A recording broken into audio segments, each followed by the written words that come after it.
stitching through these holes afterwards if I would like to, but actually that's holding really, really well. So, right, so with each of the frames there will be a template. So like that one is for the small template here, for the small pouch purse. The one I'm going to show you is the 6-inch, so it's that bit bigger. These are my drawing ones. You'll have one on an A4 sheet for you to cut out. But it's this part here, which is the important part. The bottom here, you could make as big as you like. So if you wanted it to be square, you could make it a square base. If you wanted to cut squares out of the corners to give it a boxy base, like I've done with the straight frame ones, you could do that. You could make it long, you do it, but it's this part here, which is the important part. So you can adapt to do whatever you like. And all you actually need is, whoops, let's get it the right way up that way. You need 2 pieces of your outer fabric. Now I've used H640, which is that bit thicker wadding. It's quite soft, but it's got a bit of stability as well. And the reason I use that is because it is that bit thicker, and to fit into the frame, if you see here, let me just open that up. You see this recess here? It really needs something a little bit thicker. You could get away with using the foam stabilizers, like your Styleville or your Bosal, but you want something a bit thicker. The fusible fleece won't give it that thickness, although when you pop your glue inside the frame and pop your fabric to it, you know, it will still hold there, but I just liked it to be a little bit thicker, and which is why I've used the H640. So having got my 2 outer pieces with the fusible fleece, no, not fusible fleece, H640, which is a fusible fleece, I then also cut pieces out with lining fabric. Now the first thing you need to do, so let's go down onto the, whoops, there we go. Let's go down here. There we are. And so that you can see what we are doing. First thing we need to do, oh, I've got a pen there, which is good, is to take your template and pop, where are we? If you pop your fabrics right sides together so that your wadding is on the outside, and then if you put your template on the top, because we need to mark these lines here, because that is a stitching, a point where we stitch from, to and from. So we can just, that mark here, just mark it onto our wadding like that. And then at the other side also, just make sure that lines up there and like so. And then I'm going to mark it just there. So while we've got the template, we can actually do exactly the same with our lining. So we'll pop that right sides together, and we'll take our template, pop it on the top, and just lift that and make a mark there. I might even, I've got 2 pins here. That's good, isn't it? Let's put a pin through there. And then similarly on this side, we'll put a mark and we'll put a pin just there. Okay, so we're ready to stitch. Okay, so what we're going to do with both of these, we're going to stitch from the mark all the way around the largest bottom curve. And we're going to do the same, well, similar, with the lining piece, but we are going to leave a gap. Oh, have I got a 3rd pin? I'm going to put a pin there to remind me to leave a gap round about here on the lining only. So let's start with our, just line that up. We want that to be perfectly aligned there. So we're going to use 1/4 inch seam allowance. And I'm probably going to use just a 2.5, just your standard stitch length, because we're going through wadding as well as fabric. So if we take that to the machine and pop that on, and we're going to start stitching, there we go, from that mark we made, and we're going to just reverse there as well, and then we can just stitch the whole way round this bottom curve like so, and I'm going fairly slowly because I'm going around the curves like that up to this next mark. There we go, and just reverse as well. Did I go right up to that mark? That's it, just so that is nice and secure. There we are. So as I've got used to doing, let's trim off these little threads as we go. Clip that under there. So, and just to make sure, yeah, let's just pull that, but that's stitched there. So we've stitched all the way around, and I'm now going to go to my the lining pieces, and I'm going to start again. We've got marks both sides, so I'm going to start at a mark, and I'm going to leave a gap here. Now, what I'd say, if you are using a directional fabric like this one is, make sure when you use your template, the narrower curve, which is the purse frame shape, your fabric needs to be facing the right way up. Otherwise, your animals or your Christmas trees or whatever will be pointing the wrong way.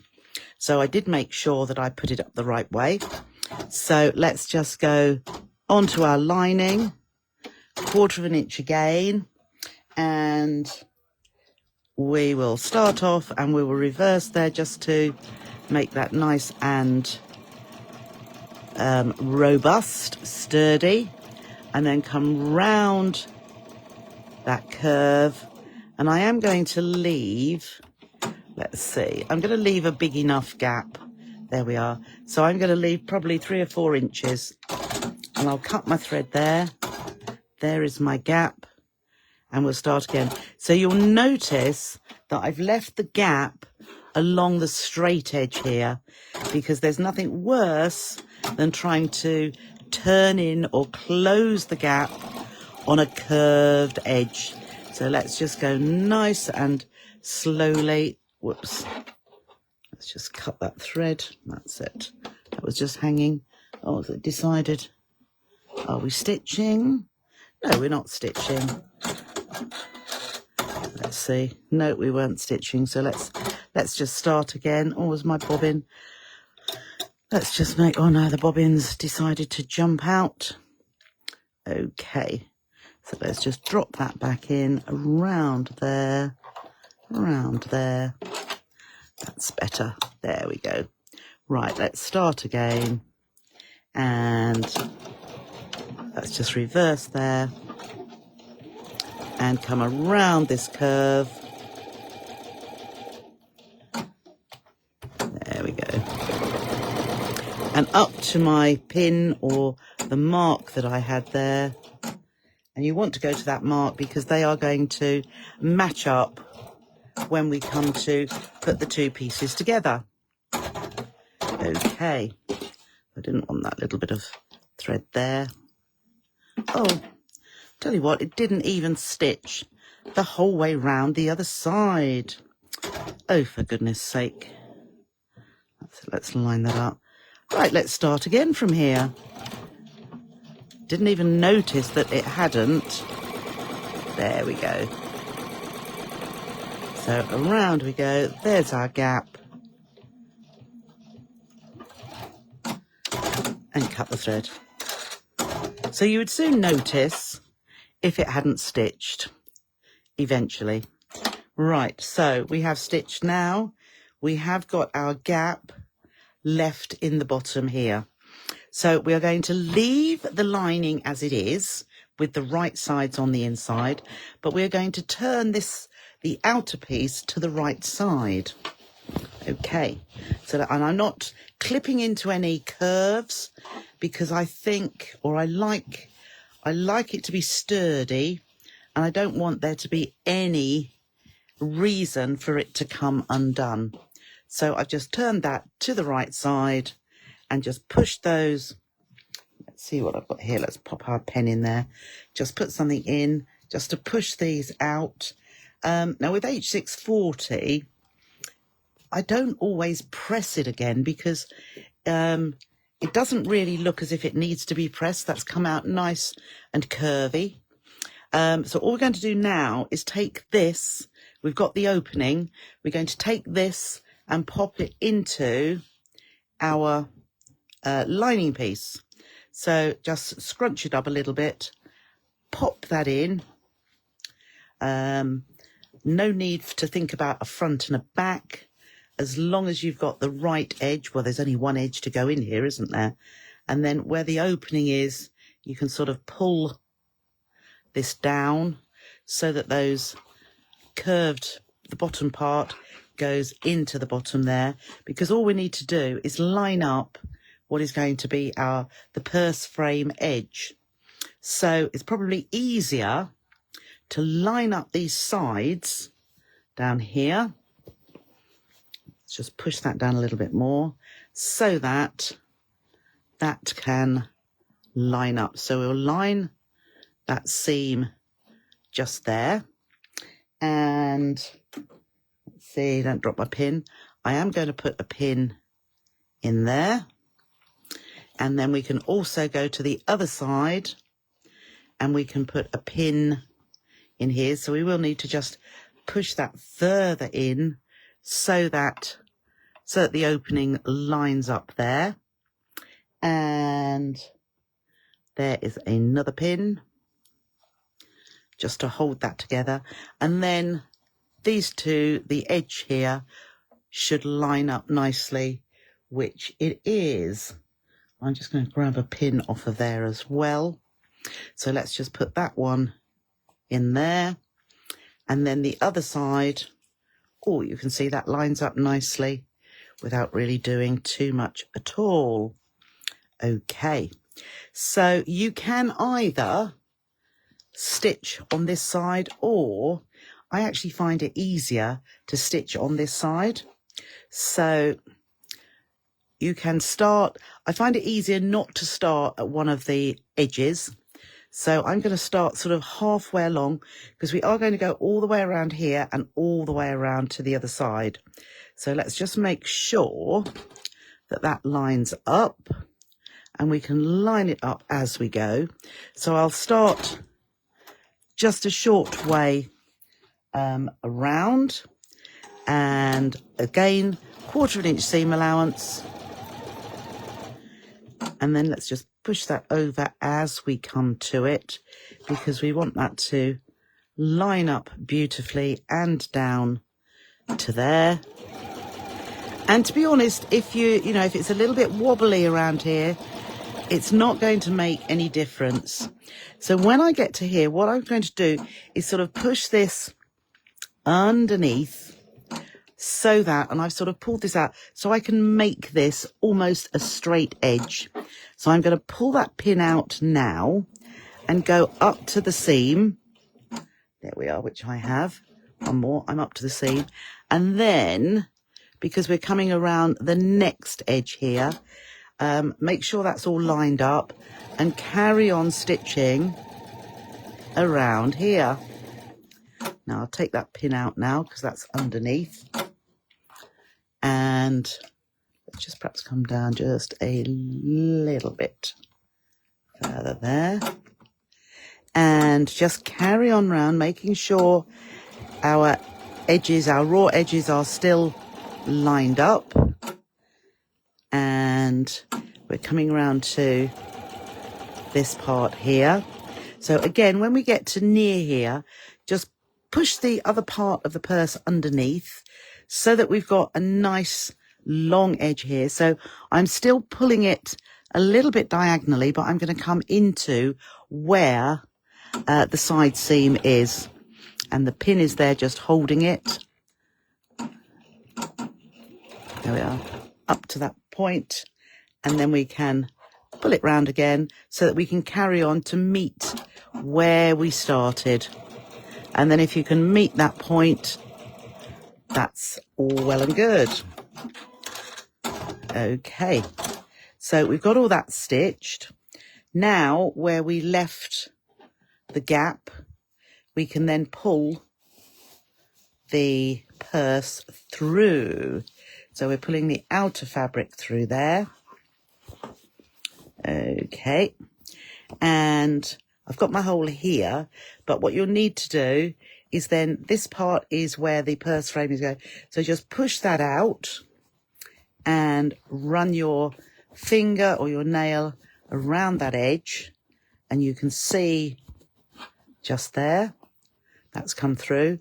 Flip it over to the other side and do exactly the same with the other side. Just push that out. There we go. And there you can see it's practically finished. So before we tuck the whole of the lining in, what we need to do is just close the gap so we can, it is the straight edge down here, and we can just run our finger along there. And then similarly with this side too, let's just run my nail along there and there, and then pull that together like that. We'll put a pin in there. Oh, too much of the pins, Trisha. There we go. And so that all lines up nice, and I'm just going to stitch across there. And that's going to be right in the bottom. It won't be seen because it's right in the bottom of the bag. So I'm just making sure that we're stitching those edges together. Let's just pull that just to make sure. There we are. I can see where that's coming together, and just go a little bit further so that you are stitching where it's already joined anyway, but that's just ensuring that it is all stitched together. Okay, so the usual test when we have stitched, just make sure there's no gaps along there, and then we can push this into the inside of the purse.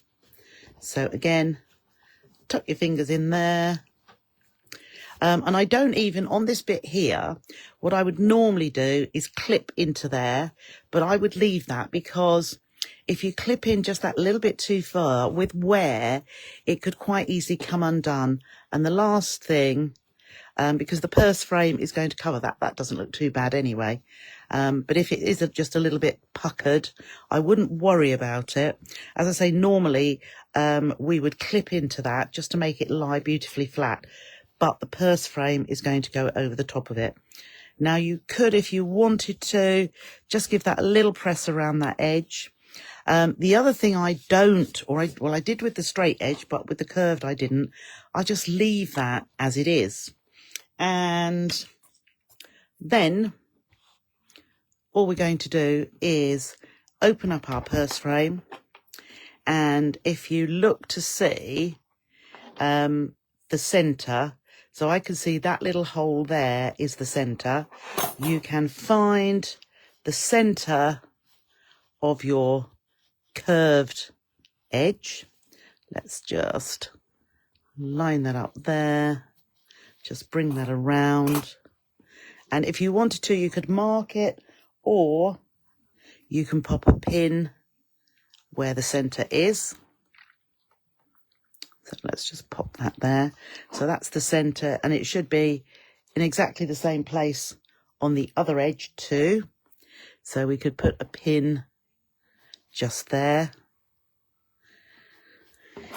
And then if you open the frame, this is going to fit in here. Now, as we said, yes, that hole there, which I can see there, is where the centre is. So I'm just going to, if you get something, you get your seam ripper, just push that up into there. just so that you can see if it's going to, oh, I didn't bring my, now pegs are a good thing here. And you can see what we do here. And then that fits around and you can see that's all going to fit. And similarly here, that's going to fit into the edge. You can see the fabric showing through just there. So what I have done, I won't do that one, but you can see how that is going to work. With the one I've already done here, I've done one side. Let's just see if I accidentally left. Oh, no, I didn't. Never mind. I had some, what did I have? Some binding clips. If you've got some of the larger binding clips, they are even better because they will hold the fabric. Just going to see if I had any in front of me. No, it doesn't look as it... Oh, hang on. Oh, hang on. I have some here. Oh, I have some here. Well, you never know what you're going to find in this place, I tell you. I have binding clips. Wonderful. Okay. Okay. So, now, I have used Collall, a fabric glue anyway. I wouldn't say that this is the best. The best glue to use is Gutermann's H2. Yes, Gutermann's H2, which will hold metal to fabric. And I know I've got some somewhere, but I couldn't find it. But this has worked because I've already stuck this side in. So what I would suggest you do, I do one side at a time, and let's just have a look. So I'm going to, whoops, I don't want it to splurge out. Ugh, you see, you want it to run slowly because you don't want loads of glue. I must admit, this glue, if it does get onto your metal, it does come out. It does come off. So what I did was to put the tiniest bit into the recess. There we go. So, and I'm going to, can you see what I'm doing here? So I'm putting little blobs as I go. Another glue which would also be fine is Yoo-hoo glue, actually. It isn't really fabric friendly, but Yoo-hoo glue is a glue which is, I'm looking for something else now. A glue, oh, I've got an actual pokey tool. Oh, what is that thing there? Oh, that is, oh, no, that's too, no. Right, so I would get myself a cocktail stick or something that you're not going to want again, and so that you can just move the glue. So I've put little globs along because I don't want it to be too thick and coming out. So I'm just moving the glue along the metal in there so that there's a little bit the whole way along. And also using this type of glue, I would just let it dry because I'm going to do contact, if you see what I mean. I'm going to do so that there's glue in this metal frame. I'm just making sure there is some on all of it, but you want it to become tacky and you want some to be on all of those, but a little bit, not too much. Now I can see, let me just take that away from me just to make sure. Oh yes. Okay, so I've got glue in the frame there. Then at the same time, let me just pop that It's not the easiest to keep for you to see, that's it. At the same time, I want to put a little bit of glue, and again, not too much. I want it to go along this edge of the fabric. Okay, so along this edge here. So right, and I don't want, as I say, I don't want too much, but I'm just putting a little bit along this edge, the whole way along. And I don't want to, I'm just, that's it, knocking that off on a bag. Right, so it's right on this curved edge, around here, all the way around that curved edge, so that when it's in, it is going to stick together. That's it. Oop. And you don't want it to go over your fabric. So this is, I'm just moving that around so that I can get a little bit round here. Okay. So you can do a search for different types of glues which are contact adhesives, so that if you let it dry just a tiny bit, so that when it joins, when it comes together with the other part of the glue, I can feel that now. Okay, so let's just pull that together there. And then this is going to fit into this other side anyway. So what we're going to do is push this towards, so I'm going to start actually from this side part here and just push the fabric into that channel, the metal channel. Okay, I don't really want it to go on my scissors there, so let me just get my pokey tool back again. And so we're just pushing that into, so anything pointy. If you have got an old seam ripper, because seam rippers don't last forever, and they become blunt. So if you've got an old blunt one, that would be useful, because it's got a pointed end and you can poke that into the channel of the frame. And I can see that has gone in there. Okay, so, and when you can see that going in, you can then push it, go through the hole. There's a little bit of glue there, but that will rub off. Okay, and then also at the top, just pin in there, poke it in, because you want that pushed, you want the fabric pushed right up inside that channel, so that the two glue parts come together and it will, they will stick to each other and hold that in.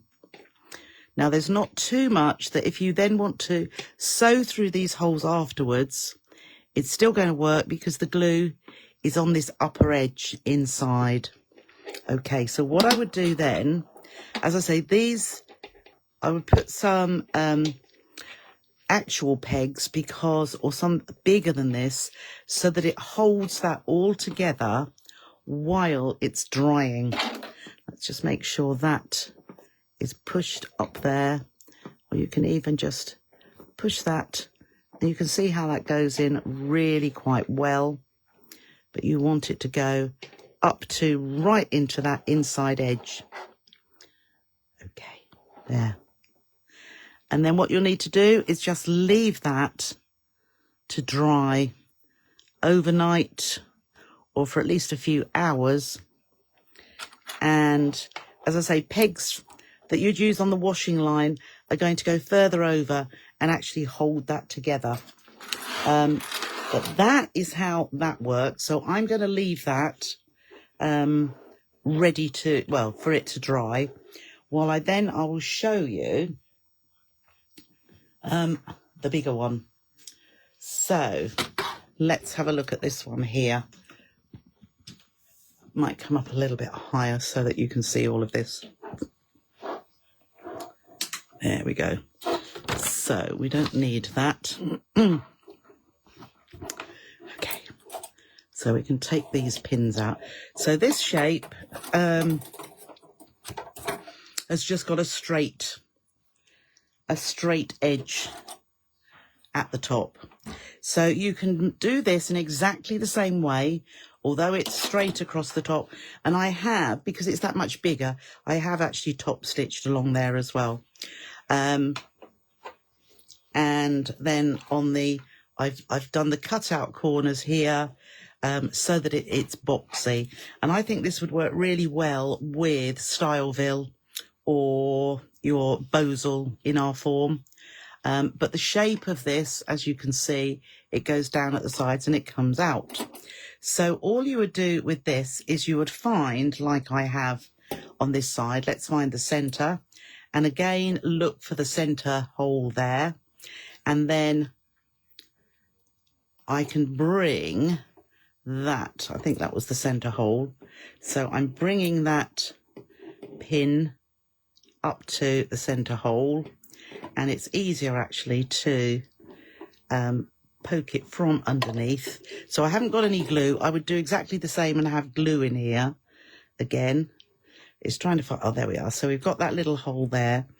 And I would do that. And then where this comes into the corner, all you're going to do is pull that around so that although that was an angled edge, it is going to go around into that corner, because it's got a nice long edge down there, so that it goes up and into that corner there.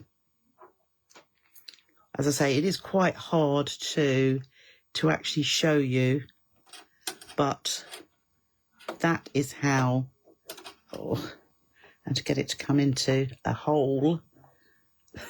This is like stitching a button on, but if you can see, and that one's come out there now as well, never mind, but that will fit into that corner, and then it will give you a nice almost like a recessed bit there where the edge of the purse frame fits into there, and then it comes out a little bit to give it a bit of depth.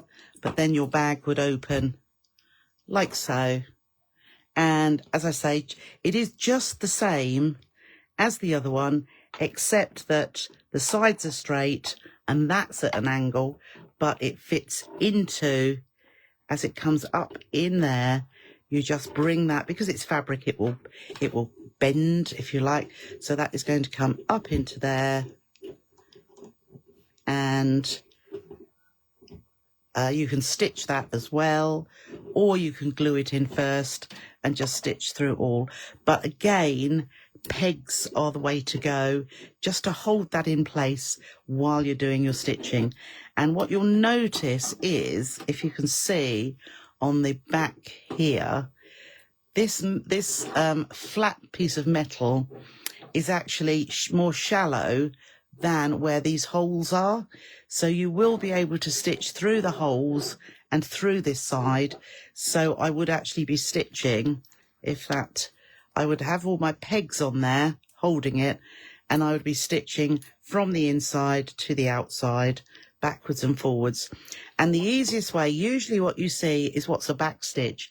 I wouldn't do a back stitch. What I would do, I would start from the center and I would just do a running stitch. So you're going down one to the other side, up through the next. So it looks as though you've missed a gap. But if you go from the center and work all the way down to the edge, and then come back and fill in those areas where there was no stitching and back to the center, then you can go from the center down the other side and back again, and that would be your first side completed. And then you do the same for the second side.